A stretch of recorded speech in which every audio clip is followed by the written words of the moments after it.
Well, then when they got up to be about 7, 8 years old, well, they wanted a farm too, you know.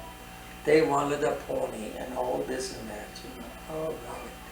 So, okay, one day I bought that farm up, you know, where we live, you know. I bought them. And then I bought each one a little pony, 2-year-old. Well, Charles could ride his pretty good, but Johnny couldn't. That thing would always put them on. Yeah. And so I said, well, boys, with horses you can't make any money.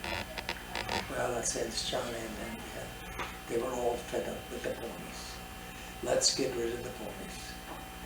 Okay, we'll get rid of the ponies. We'll take them up to sale barn and sell them.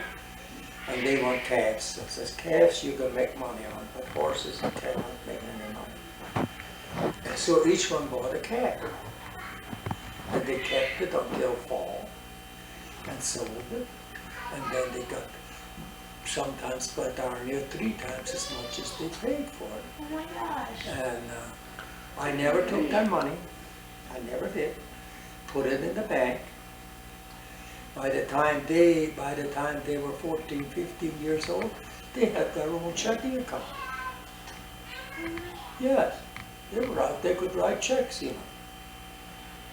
And they had the 4-H calves, you know. And then in August, you know, the fair was on, 4-H fair, you know. And they take their calves in. They did about 250, 275 bucks a piece.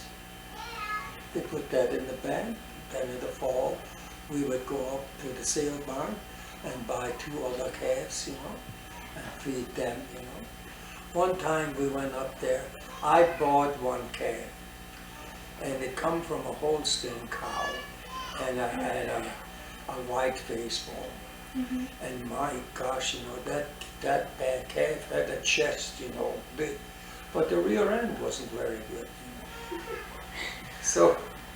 So we kept them, and then the boys said, Charles and Charlie both said, Dad, why don't we put him in with our 4-H calf? Why don't we feed him up and see what he can do, you know? Okay, let's put him in there. But I felt terrible, you know, after. He didn't have a rear end, you know, it was so thin, you know.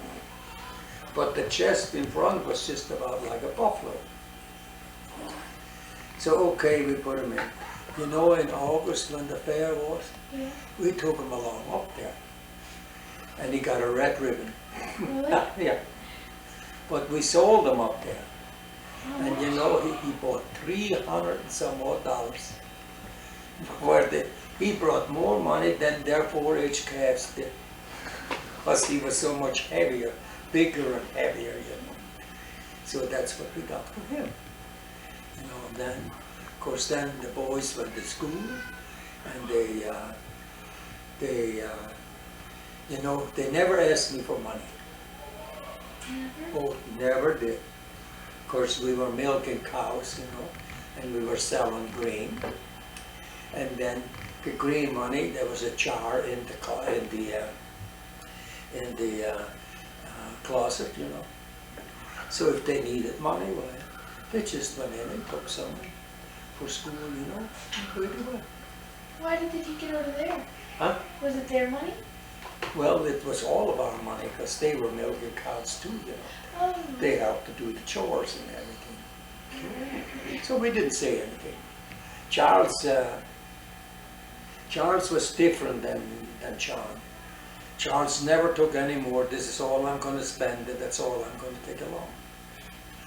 But Johnny was a little different. Johnny always had a little surplus in his billfold. So just in case we got into something, you know, then he'd have a couple of extra dollars in his billfold. Well, then by the time they went through college then in Aberdeen, by the time they got done, I believe before they got done in college, I think they both bought themselves a brand new Dodge Charger.